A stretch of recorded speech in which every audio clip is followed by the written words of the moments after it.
И време е за малку поинакви содржини, бидејќи со нас веќе ќе ни се придружи и втората гостинка ова утро, која веќе ја пречека мојата колешка Оливера. Добро утро за Тона Карева-Талеска од Хелсиншкиот комитет за човекови права. Многу моќен слоган Оле, многу моќно име на кампањата "Сите вредиме исто". Ја подигаме свеста на човекот и се подсетуваме за она колку сме вредни, колку сме важни, колку понекогаш за жал не си ги знаеме, нели, нашите права, Тона?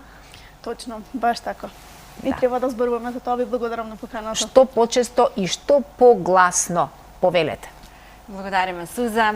Денес зборуваме за токму правата на маргинализираните жени кои што апсолутно треба да се ги знаат правата и нивната инклузија во социјалниот живот и недискриминацијата. Како настана Тона овој проект? Која беше причината и колку веќе време трае? Какви се последиците и резултатите од досегашното искуство? Хелсиншкиот комитет за човекови права заедно со другите организации кои што членуваат во мрежата за заштита од дискриминација повеќе од 10 години работи на темата дискриминација, особено со фокус на дискриминација на маргинализираните групи на граѓани, за јакнување на самите нив, но и пријавување и превенција од дискриминација со кои што оние секојдневно се соочуваат.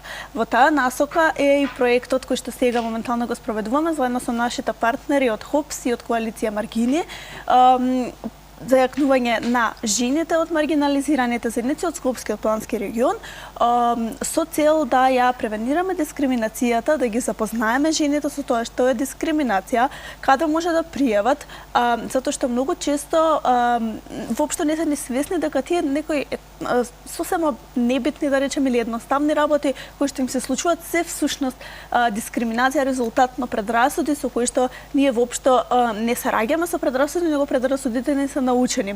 Во оваа насока проектот е фокусиран на маргинализирани жени, односно жени од рурални средини, ромките, жените кои што потребуваат други, сексуалните работнички, лесбијките, бисексуалките, транс жените, жените од социјално загрозени подрачји и услови во кои што живеат, бездомничките и сите други маргинализирани заедници, односно жени со кои што се соочуваат со одредени проблеми. Она што ние сме го увиделе од работата на терен, затоа што толку години работиме на терен со овие жени, е дека жените не веруваат во добивање помош. Жените се учат да живеат со проблемот. Не се учат да го пријават проблемот, да реагираат на проблемот за тој да не постои веќе. Не веруваат во институциите? Не веруваат во институциите, не веруваат во луѓето, затоа што дискриминацијата не се случува само од институциите. Точно, таа можеби е најгласен пример за тоа кога нели некое право нема да можеш да си го оствариш пред институциите, па точно се гледа дека станува збор за дискриминација, но дискриминацијата и предрасудите со кои што ние сите живееме, јас не се исклучувам тоа, пошто така системот не учи и вредностите кои што ги гаиме и кои што сме ги научиле до сега се такви, да не веруваат ни дека комшијата ќе им помогне, ни дека пријателката секогаш ќе ги разбере. И многу често делот ни воопшто не ни разговараат на овие теми. И ние сме научиле дека мора да им пристапиме на нивно ниво, во смисла на тоа дека ние работиме со одредени жени од самата заедница, кои што ние ги велиме параправнички, кои што се дел од таа заедница, доволно моќни да може да пристапат на другите кои што не се осеќаат доволно силни за да можат да зборуваат гласно за темите и преку нив, затоа што тие веруваат во жените кои што се дел од нив и кои што се дел од нивната заедница, да пристапиме до нив и да може да ги јакнеме, да зборуваме за тоа што е дискриминација, кои се проблемите, они да ни раскажат, например, да им кажеме, пошто имавме многу средби со маргинализираните заедници, мислам сите со кои што работиме, вклучително, например, не ги спомнав и осуденичките, пошто ние како Хелсиншки новини работиме многу со осудени лица, да ги прашаме добро, кои се вашите проблеми, и сега да не раскажат за некој нивен проблем и ние да увидиме всушност и да им потенцираме на нив за оние да разберат дека тоа е дискриминација, дека тоа се предрасуди, дека имаат каде да пријават и може да побараат помош. И дека можеби Мислам, не го форсираме тоа, затоа што форсирањето може да доведе до негативни ефекти, да тие уште повеќе се повлечат. Така, кога зборуваме за стигмите и предрасудите и дискриминацијата, со кои се проблеми овие жени се соочуваат во секојдневниот живот? Тоа се едноставни проблеми кои што ние јас кажувам секогаш ние кои што сме во привилегирана позиција не се соочуваме со нив.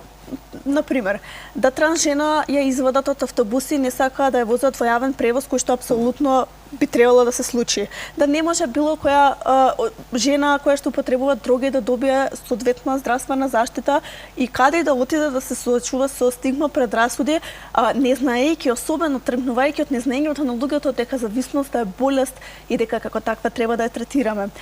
Да руралните жени, односно жените земјоделки во нашето општество моментално немаат право на породилно отсуство, надоме за породилно отсуство и надоме за боледување, иако плаќаат придонеси. Токму затоа и, например, Хелсиншкиот комитет заедно со Комисијата за спречување и заштита од дискриминација поднесе тужба акција Популарис пред Основниот граѓански суд во однос на ова прашање, затоа што тоа е навистина едно базично право кое што државата со обични измени на Законот за здравствена заштита може да го обезбеди. Да не зборувам за булинг кој што децата од маргинализираните заедници и малите девојчиња се соочуваат во училиште. Да не зборувам за лицата од ЛГБТ заедницата и нивните мисли. Мислам, сите бевме сведоци на ланското истражување каде што велеше дека 80% не сакаат да имаат сосед од ЛГБТ заедницата, вклучувајќи ги секако и лесбијките и транс жените, немајќи го правото на правно признавање на родот и така натаму. Така да тоа се едни базични основни информации. Да не зборувам за тоа дека кога излезат на улица, ако некој изгледа поразлично, секако тоа се покажува со него на прсти, се осудува, дека во старт на лицата кои што доаѓаат од социјално загрозени услови се гледа дека може нешто да направат, дека може нешто да ти земат, па се сите вака погледнуваме, па чекај ташната од другата страна ќе ставам. Тоа се тие предрасуди со кои што ние сме израснати, со кои што живееме и кои што навистина мора да работиме да ги промениме и да можеме тогаш ќе можеме да зборуваме за инклузија на маргинализираните групи, затоа што јас многу често со луѓето кога зборувам за тоа што работам и ми викаат па добро, па ајде не се сите такви. Да, точно, не се сите такви. Мислам апсолутно глупо е да збориме дека сите се соочуваат со исти проблеми, но во овој дел мора да кажеме дека една жена да се соочува со проблем е проблем и за тоа мора гласно да зборуваме. Иако и доколку самите жени не се чувствуваат умоќени сами да зборуваат за проблемите со кои што се соочуваат, затоа сме тука ние граѓанските организации да имајќи ги информациите од терен и она што тие го пријавуваат кај нас, да можеме да зборуваме гласно за проблемите. Исто така се соочуваат со проблеми со пријавување на насилство. Сите знаеме насилството колку е распространето, родовото базирано насилство, семејното насилство во нашата држава. Проблем е кога некоја жена од социјално загрозено семејство ќе тоа пријави насилство или некоја транс жена, бисексуалка, лесбијка и ќе пријави насилство од низината партнерка. Институциите немаат слух ова да го слушнат и да може да го разберат и да може да постапат соодветно во сите случаи. Како вие постапувате? Ние... Вас ви се јавуваат, пријавуваат? Точно, да. Оние кои што нема да бидат демотивирани од првата одбивност од институциите, што е навистина голем проблем кога некој ќе те одбие после да го мотивираш повторно да пријави. Значи вие велите да не се откажуваат, да се ги бараат своите права. Точно. Ние сме затоа овластени здружение за обезбедување на бесплатна правна помош. Тоа значи дека можеме да одиме со нив во придружба, можеме да поднесуваме представка и барање за информации и во тој дел да постапуваме, па дури во некои случаи доколку има потреба и од застапување во однос на адвокат, кога тоа е некој стратешки предмет со кој што можеме да издействуваме после некое застапување за промена на некоја легислатива или постапување на институциите, или во случај доколку станува збор за право од судска заштита која што може да се обезбеди преку секундарна правна помош, можеме и во однос на тоа да помогнеме, така да тука сме да ги сослушаме за сите нивни проблеми, макар и тие на прва за нив да излегуваат да изгледаат многу банално и секојдневно. Ние не сметаме така, сметаме дека секој еден проблем со кој што се соочува треба да го разговараме, да се пријави и да бараме заштита, затоа што само така и може да добиеме заштита. Затоа и се добри акција Популарис, тужбите за дискриминација кои што како можност постојат во нашата држава, затоа што не ни треба едно лице кое што за да поднесеме таква тужба, доволно е да имаме доволно докази во смисла на истражувања, анализи, предмети од терен да може ние како Сдружение на граѓани да ги поднесеме таква тужба пред граѓанскиот суд и да бараме некоја промена, нели, зависно од предметот. Што велат тие што се најзагрузени, најинволвирани во ова, што најмногу ги боли во ситуацијава? Имате ли добро решени случаи? Па секако дека има и случаи каде што, например, Комисијата за спречување и заштита дискриминација утврдила дискриминација во конкретен случај. Сега Комисијата за спречување и заштита дискриминација е таков орган да може да дава препораки. Тоа не е казнив орган да може да ги санкционира сторителите на дискриминација, но и тоа е многу значајно за да можеме да зборуваме и за генерална превенција. Секако има и случаи каде што, например, траат многу долго постапките, па тука самите жени се демотивираат. Тука сме ние да им објасниме дека правото е некогаш многу формално и дека како такво мора да го прифатиме и да ја завршиме постапката колку и таа да трае и колку и да е демотивирачка во еден момент, затоа што само така можеме да очекуваме да ги некоја жена на која што правата не се остварени да може да ги оствари. Која се жена може да се пријави со какво се насилство и проблем? Секоја.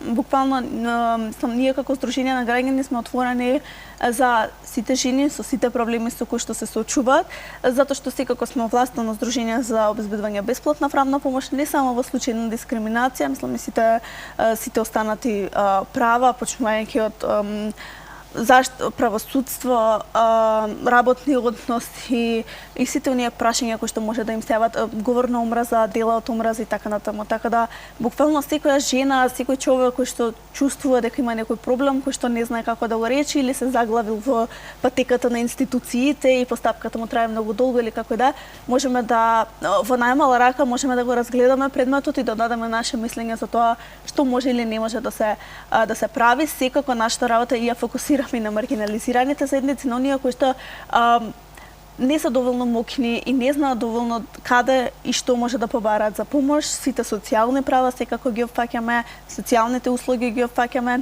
работиме и со лицата со попреченост, мислам, навистина широк дизапом, но ги мотивираме сите да пријавуваат за секој проблем со кој што се соочуваат, затоа што многу често некои од проблемите граѓаните не можат ни да разберат дека станува збор за правен проблем кој што има каде и како да се адресира. Па од друга страна се случува и да мислат дека некој проблем е толку многу голем, а да во суштина ние не можеме во овој момент или во фаза на која што е нивниот проблем, да може да постапиме. Но во секој случај, мислам, со сите можеме да разговараме и да видиме дали може и како може да помогнеме. Тоа е најмалку што може да направите. Колку оваа кампања преку јавни настапи, медиумска кампања и слично може да ја следат јавно, нели, да дојдат, да слушнат кои се правата и како може да се заштитат од дискриминација? Кампањата е објавена на социјалните мрежи, на веб страниците на нашите организации, но за да може да стигнеме и до терен, до маргинализираните заедници, затоа што не сите имаат пристап до социјални мрежи и интернет, затоа имаме обезбедено и флаери, па преку теренска работа и врата до врата ги делиме овие информации и ги шириме за да може да стигнат и до нив. Одите низ малата Скопски, зборите за Скопскиот регион? Да. Мислам, тоа некогаш го правиме директно и ние, но некогаш го правиме преку овие, што ви кажувам, параправнички, кои што се дел од заедницата, кои што работат, ние доволно се омоќени во овој момент, да знаат, сме ги информирале доволно за правата, да може да пристапат директно на терен до самите жени. Каква порака ќе ми испратиме на овие маргинализирани жени да се охрабрат, да не се плашат? Па јас не кажала да се охрабрат, да не се плашат, да дојдат кај нас, кога не се сигурни, ние сме тука да во најмала рака можеме да разговараме, но да може да помогнеме и кога не се чувствуваат дали им е страх, дали им е непријатно да они пријават, можеме ние да пријавиме за нив како Сдружение на граѓани, што мислам дека многу е олеснува работата, затоа што нели како пријавител стоиме ние како Сдружение на граѓани, така да во овој дел јас би кажала само да дојдат, да поразговараме, да кажат со што се соочуваат, каков правен проблем имаат и да видиме дали и како можеме да им помогнеме. Па дури и да се одлучат да не пријавуваат и да не преземаме действие, и тоа е во ред, се додека нели разговараме за проблемот и увидиме и можеме да им потенцираме дека тоа со кој што се соочуваат е проблем и не треба тоа да се случува. Како една јасна порака до целото наше општество да придонесеме за една заедница без стигми и предрасуди? Па јас би кажала дека сите ние живееме со стигми и предрасуди затоа што така сме научени. Зошто го учиме тоа кога не сме родени со нив? Точно, со предрасудите не се раѓаме, никој не се раѓа со предрасуди и мислам дека секој треба да тргне само од себе. Само од себе секој од нас треба да тргне, да сватиме дека тоа се стигми предрасуди и да престанеме да се однесуваме на тој начин. Како сме ги научиле, така можеме и да ги однаучиме. Така да во овој дел јас би кажала само секој од нас да проба да биде повеќе човек, да проба да биде поемпатичен и да биде да не ги осудува другите, затоа што секој човек е различен, секој човек е вреден сам по себе и различностите треба како такви да ги прифатиме и да работиме на инклузија во нашето општество, а не на уште поголеми раздвојувања. Можеме и ние како граѓани да се вклучиме. Точно. Да поддржиме кампањата. Точно, да. Так, ти благодарам што... Ви благодарам и на вас на поканата, затоа што мислам дека ова е тема на која што навистина треба да разговараме гласно, затоа што дискриминацијата и предрасудите се секаде околу нас и само доколку зборуваме за нив, ги потенцираме како проблем, можеме да зборуваме и за превенција генерално, мислам општо кон граѓаните, но и за заштита на маргинализираните групи и проблемите со кои што тие се соочуваат. Се гледаме во следна прилика. Благодарам. Благодарам. Да ги заштитиме жените, како што од сите маргинализирани групи што ги споменавте, тие треба и самите прво да се свесни дека им треба помош и да си признаат дека имаат проблем, односно дека се прекршени нивните права. Да. Понекога жените во руралните средини, имајќи погрешен модел од нивните мајки, баби и така натаму, и не се ни свесни дека го имаат. Па тоа и во градовите Суза е присутно, за жал. За жал и во градовите, да. Одлична тема за дискусија која што сум сигурна дека ќе има и второ продолжение. И благодарам многу, Тона. Благодарам. А сега е ред да ги последиме кратките реклами, а веднаш потоа и третата наша денешна гостинка.